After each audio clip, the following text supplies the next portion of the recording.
Hello नमस्कार दोस्तों, स्वागत है आप सभी का एक बार फिर से आपके अपने यूट्यूब चैनल MSKBM इंस्टीट्यूट में। तो हमारे प्यारे स्टूडेंट, इससे पहले वाले लेक्चर में मैंने आप लोगों को बताया था general rules of finding one one function, onto function या इंजेक्टिव और सब्जेक्टिव बोल सकते हैं। उसी के रिगार्डिंग मैंने बात किया था मेनी वन फंक्शन या फिर मेनी वन ऑन टू या मेनी वन इन टू, ये सब सारे मैंने पिछले लेक्चर में डिस्कस किया था। ठीक है, तो उसमें अब मैंने आपको इंपॉर्टेंट रूल्स भी बताया था, इंपॉर्टेंट पॉइंट भी बताया था। तो उसी से रिलेटेड आज मैं आप लोगों को क्वेश्चन कराने वाला हूं। तो इस वीडियो के अंत तक बने रहिएगा हमारे स्टूडेंट, सो दैट आप ये सारे क्वेश्चन एक आसान तरीके से और आप कर सकते हो, सो दैट आप अपने एक्सरसाइज क्वेश्चन को बढ़िया से बना सकते हो। ठीक है, तो चलिए हम लोग आगे बढ़ते हैं। तो ये वाला जो क्वेश्चन था आपके लिए होमवर्क था। ठीक है, तो चलिए जिनका आंसर सही होगा वो मैच कर सकते हैं। ठीक है, तो बोल रखा है ये फंक्शन आपको दिया हुआ है। ठीक है, ये फंक्शन आपको दिया हुआ है f(x) = 2x plus cos x. बोला कि ये कैसा फंक्शन है, many one one one, many one into one one into, कैसा है। तो अब बताइए, अगर कोई भी फंक्शन मेनी वन या वन वन है, तो अगर मैं डिफ्रेंसिएशन वाला मेथड यूज़ करता हूँ तो f(x) तो फाइंड करना पड़ेगा। तो चलिए पहले f(x) फाइंड कर लेते हैं। तो f(x) क्या होगा, 2 minus cos x, sorry 2 minus sine x. Cos x का डिफरेंशिएशन क्या होता है, माइनस साइन एक्स होता है। ठीक है, तो कोई भी फंक्शन अगर वन वन है, सबसे पहले मैं वन वन की ही बात कर लेता हूँ। कोई भी फंक्शन अगर वन वन है तो f(x) क्या होगा, greater than equal to zero या less than equal to zero होगा। ठीक है, स्ट्रिक्टली इंक्रीजिंग या स्ट्रिक्टली डिक्रीजिंग मैं बोल सकता हूँ। ठीक है, वन वन के लिए तो ये कंडीशन था, f(x) greater than equal to zero या ठीक है, less than equal to zero. ठीक है, ये मैं बात बोल सकता हूँ। ठीक है, तो अगर ये value greater than equal to zero हो गया या less than equal to zero आ गई, ठीक है, तो ये स्ट्रिक्टली इंक्रीजिंग हो जाएगी, या इंक्रीजिंग हो तो उस केस में मैं क्या बोल सकता हूँ, वन वन हो सकता है। ठीक है, तो अब बताइएगा क्या ये ग्रेटर देन जीरो होगा या लेस देन जीरो होगा। तो साइन एक्स का वैल्यू कितना होता है, अगर मैं बोलूँ f(x) का वैल्यू कहाँ से कहाँ तक जा सकता है, तो मैं क्या मतलब कैसे आप सोच सकते हैं इसको। तो साइन एक्स का जो मैक्सिमम वैल्यू होगा यहाँ पे, ये तो क्या होगा, वन होगा मैक्स। साइन मैक्स कितना होता है भाई, तो वन होता है। और मीन वैल्यू कितना होता है, माइनस वन होता है। ये तो सबको पता होना चाहिए और पता भी होगा। तो मैक्सिमम वैल्यू वन है और मिनिमम वैल्यू माइनस वन है। तो f(x) का मैक्सिमम वैल्यू कैसे आएगा, रेंज मतलब उसका मिनिमम से मैक्सिमम तक। तो f(x) का मिनिमम वैल्यू, अगर चलो मैं पहले मिनिमम वैल्यू की बात कर लेता हूँ। f(x) का मिनिमम वैल्यू क्या होगा, तो मिनिमम वैल्यू तब होगा जब टू में से मैक्सिमम वाला चीज़ घटे। तो मैक्सिमम मैं वन घटा दे रहा हूँ, तो ये इसका मिनिमम वैल्यू हो जाएगी। ठीक है, और ये जो मैक्सिमम वैल्यू अगर मैं बात करूँ तो क्या मैं बोल सकता हूँ, ठीक है, टू माइनस माइनस वन, ठीक है, जगह थ्री। तो यहाँ से क्या हो गया, जो f(x) हो गया वो कहाँ से कहाँ तक वेरी है, वन से थ्री तक। तो ये तो पॉजिटिव क्वांटिटी आ रही है ना। मैं यहाँ पे क्या बोलूँगा, f(x) की जो वैल्यू है वो बेसिकली कहाँ से कहाँ तक वेरी कर गई, वन से लेके थ्री तक, वन से लेके थ्री तक वेरी कर जाएगी। इस तरह से मैं बोल सकता हूँ। ठीक है, तो ये तो पॉजिटिव क्वांटिटी, तो पॉजिटिव क्वांटिटी मतलब वन वन होगा। तो ये वाला ऑप्शन तो ऐसे ही गलत हो गया, ए और सी तो ऐसे ही काउंट होंगे ही नहीं, क्योंकि वो मेनी वन बात कर रखा था। ठीक है, अब चलिए मैं ऑन टू की बात कर रहा हूँ। तो ऑन टू मैं कब काउंट करते हैं, ऑन टू के लिए क्या बोलते हैं, कोडोमेन इक्वल टू रेंज। ठीक है, तो हमारे प्यारे स्टूडेंट्स ध्यान से बने रहिएगा इस वाले क्वेश्चन के लिए। ठीक है, तो ऑन टू के लिए क्या होता है भाई, तो ऑन टू के लिए होता है कोडोमेन इक्वल टू रेंज। अब देखिए अगेन फिर से वही बात, यहाँ पे कोडोमेन मेंशन नहीं है, मतलब मैंने बताया था पिछले लेक्चर में कि कोडोमेन अगर नहीं दिया हो तो आपको क्या समझना है, आपको ये समझना है कि कोडोमेन आर के बराबर दिया गया, मतलब माइनस इन्फिनिटी से इन्फिनिटी तक आपको दे रखा है। तो यहाँ पे आपको ये प्रूफ करना पड़ेगा कि रेंज भी माइनस इन्फिनिटी से प्लस इन्फिनिटी आनी चाहिए। तो रेंज मतलब f(x) का रेंज, तो आप f(x) में अगर मैं x का वैल्यू इन्फिनिटी पुट करता हूँ तो f(x) भी क्या होगा, इन्फिनिटी की ओर टेंस होगी, है ना। f(x) क्या होगा, टेंस टू इन्फिनिटी जाएगा। अगर मैं x का वैल्यू माइनस इन्फिनिटी पुट करता हूँ तो f(x) भी क्या होगा, टेंस टू माइनस इन्फिनिटी जाएगा। क्यों, क्योंकि बेसिकली cos x तो क्या होगा, माइनस वन से वन के ही बीच में रहेगा, ये वाला वैल्यू तो माइनस वन से वन के ही बीच में रहेगा। और ये वाला जो वैल्यू हो जाएगा बेसिकली ये x अगर मैं इन्फिनिटी पुट करूँ तो इन्फिनिटी हो जाएगा, माइनस इन्फिनिटी तो माइनस इन्फिनिटी, मतलब एफ एक्स क्या हो गया, यहाँ रेंज जो होगी एफ एक्स की वैल्यू बेसिकली रेंज वो क्या हो गई, आर हो गई। तो कोडोमेन बराबर भी आर आ गया, मतलब रेंज बराबर भी क्या आ गया, आर आ गया। तो क्या मैं बोल सकता हूँ ये जो रेंज और ये जो कोडोमेन क्या हो गया आपस में बराबर हो गए, तो ये 1 1 एंड ऑन टू चला जाएगा। ठीक है हमारे स्टूडेंट, चलिए होमवर्क क्वेश्चन आपका हो गया। अब चलिए आज के क्वेश्चन के लिए, आज के लेक्चर के लिए आपका ये प्रैक्टिस क्वेश्चन है।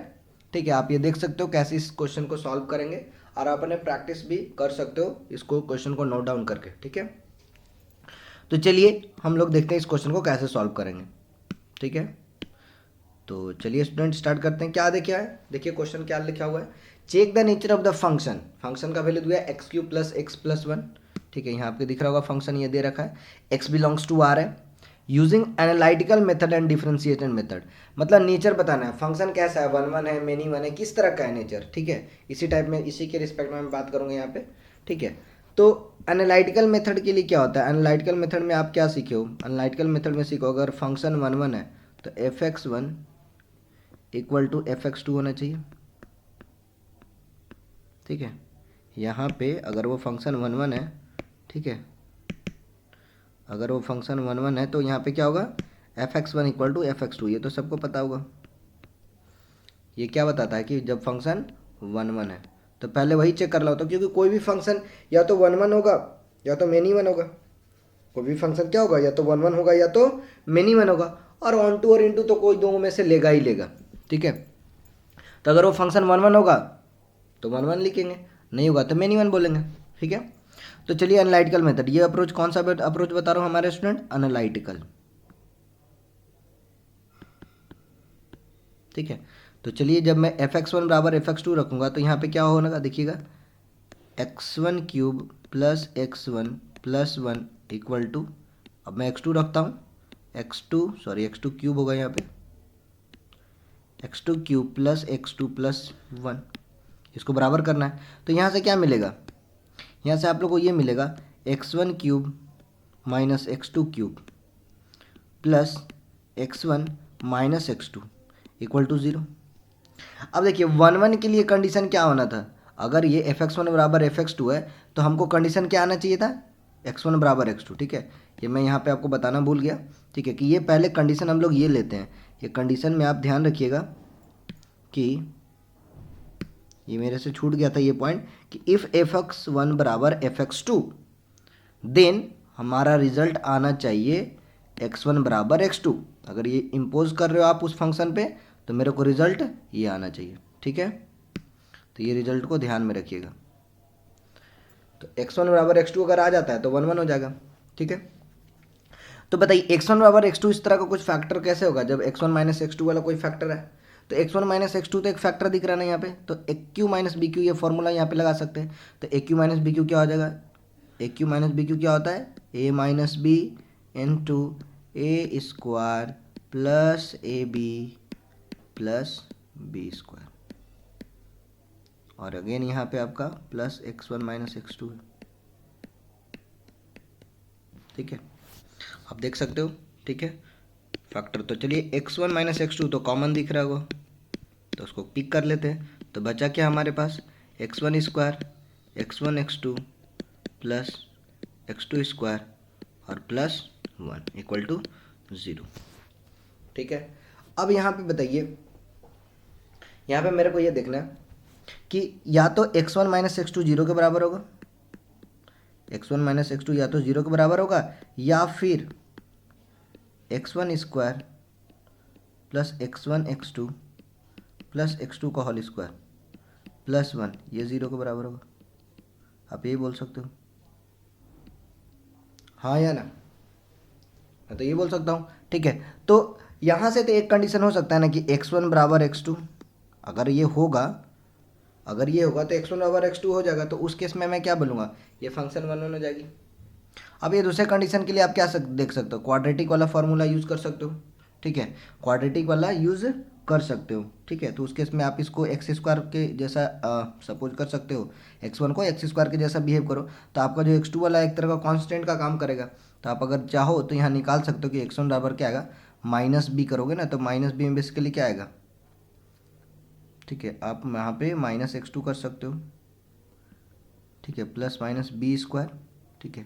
जैसे आप ये चीज़ देखो, जब आप डिस्क्रिमिनेंट निकालते हो X square plus B X plus C, तो आप निकालते हो ना भाई एक्स का value minus B plus minus under root D upon 2a, ठीक है। तो ये चीज़ आप यहाँ पे लगा दीजिएगा और आपका क्वेश्चन बच जा, मतलब ये x1 का वैल्यू इसके लिए आ जाएगा। तो माइनस बी डालो और फिर क्या आपका करोगे, under root B square minus 4ac।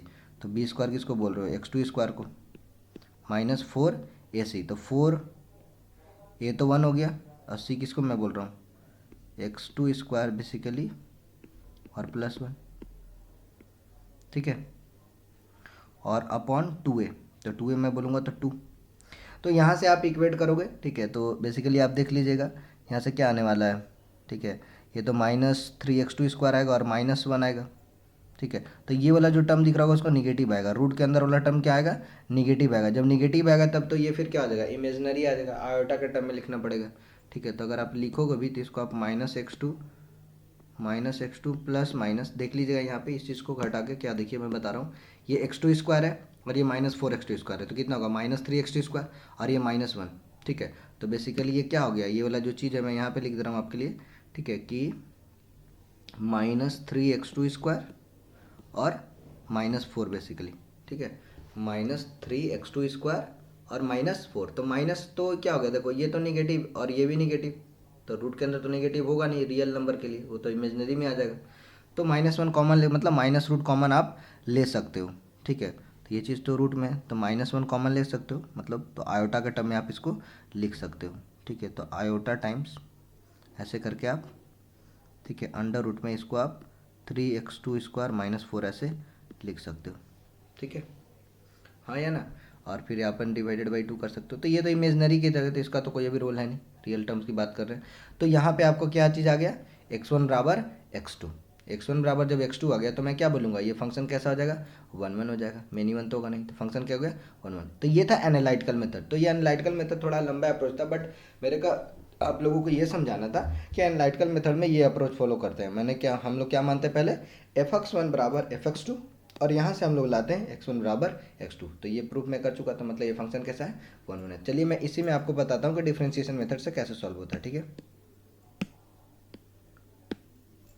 तो डिफरेंशिएशन मेथड में क्या करेंगे, डिफरेंशिएशन मेथड इससे पहले वाले क्वेश्चन में मैंने आप लोगों को बताया था कि कोई भी फंक्शन अगर स्ट्रिक्टली मतलब इंक्रीजिंग है, मतलब F dash X greater than equal to 0 है तो वो 1 1 होगा, या लेस देन इक्वल टू 0 है तो भी 1 1 होगा। मतलब फंक्शन को इंक्रीजिंग होना पड़ेगा या डिक्रीजिंग होना पड़ेगा, स्ट्रिक्टली इंक्रीजिंग या स्ट्रिक्टली डिक्रीजिंग मैं बोल सकता हूँ 1 1 के लिए, ठीक है। जीरो के केस में तब बात कर रहा हूँ जब फंक्शन ही इटसेल्फ जीरो हो, एक्स इक्वल टू 0 पे, ठीक है। तो डिफरेंशिएशन मेथड में 1 1 के लिए क्या बोलूँगा, डिफरेंशिएशन के लिए, डिफरेंशिएशन में लिए मैं क्या 1 1 के लिए क्या बोलूँगा, F dash X greater than equal to 0, ठीक है, और F dash X less than equal to 0, ठीक है। तो चलिए इसका डिफरेंशिएशन निकाल लेते हैं। तो एफ डैश एक्स निकालोगे तो एक्स की को क्या हो जाएगा 3x स्क्वायर और एक्स का तो 1 हो जाएगा। जिन लोगों को नहीं मालूम होगा, जिन लोग अभी पहली बार देख रहे होंगे डिफरेंशिएशन, ठीक है, तो उनके लिए मैं बता दूँगा, ऐसे तो आप लोग अभी तक कर लिए होंगे, जानते भी होंगे, ठीक है। डिफरेंशिएशन ऑफ एक्स की पावर n क्या होता है, n एक्स की पावर n-1, ठीक है। तो यहाँ पे एक्स क्यूब था, ठीक है, ये अगर मैं एक्स क्यूब की बात करूँ, ठीक है, divide x of x cube, तो यहाँ से आपका क्या होने वाला, देखो 3 था तो 3 तो बाहर आ जाएगा और एक्स की पावर 3-1 तो क्या हो जाएगा 2, 3x स्क्वायर लिख दिया और एक्स का भी उसी तरह से करोगे तो सिर्फ और सिर्फ 1 बचेगा। तो ये था। अब बताइए एफ डैश एक्स, एक्स का कोई भी वैल्यू लिख दो, अगर एक्स बिलोंग्स टू आर है तो एफ डैश एक्स मेरा क्या होगा, वो तो हमेशा क्या होगा भाई, बताइए, ऑलवेज ग्रेटर देन 0 होगा। एक्स बिलोंग्स टू अगर आर है तो वो तो हमेशा ग्रेटर देन इक्वल टू 0 होगा, क्योंकि 3x स्क्वायर तो माइनस मतलब निगेटिव तो होगा नहीं, -1 भी नहीं हो सकता, ठीक है। तो मैं यहाँ पे क्या बोलूँगा, एफ डैश एक्स क्या हो गया, स्ट्रिक्टली इंक्रीजिंग, स्ट्रिक्टली इंक्रीजिंग। तो फंक्शन क्या हो गई 1 1, इसमें भी प्रूफ हो गया, एनालिटिकल मेथड से भी 1 1 था, यहाँ भी 1 1 नहीं आएगा, तो ये फंक्शन कैसा हो गया 1 1 हो गया। अब 1 1 में अब क्या बताओगे, ऑन टू है कि इन टू, क्योंकि 1 1 तो नेचर डिफाइन कर दिया, तो 1 1 में 1 1 ऑन टू भी हो सकता है, 1 1 इन टू भी हो सकता है। तो अब कैसे बताओगे, तो कोड डोमेन बराबर रेंज होना चाहिए, ठीक है, कोड डोमेन बराबर रेंज होना चाहिए। अब देखिए ये कैसा है, देखिएगा ये ऑड डिग्री पॉलिनोमियल है ना, ऑड डिग्री पॉलिनोमियल। पिछले क्लास में मैंने बताया था odd degree polynomial, odd degree polynomial, degree में 3 की बात करो, हाईएस्ट डिग्री ले रहे हैं। तो ऑड डिग्री पॉलिनोमियल का जो रेंज आता है, ऑड डिग्री पॉलिनोमियल का जो रेंज आता है वो किसके बराबर आता है, वो तो आर के ही बराबर आता है। प्रॉपर्टी में मैंने आप लोगों को बताया था। तो ऑड डिग्री पॉलिनोमियल है यहाँ पे, तो इसका रेंज तो क्या हो गया, आर हो गया, और कोडोमेन भी क्या हो गया, आर हो गया। मतलब ये 1/1 फंक्शन है, 1/1 के साथ क्या है, ऑन टू है। ठीक है, ऑड डिग्री पॉलिनोमियल में जो रेंज होते हैं वो क्या होते हैं, आर होते हैं। ठीक है स्टूडेंट, तो ये फंक्शन का नेचर क्या हो गया, 1/1 एंड ऑन टू।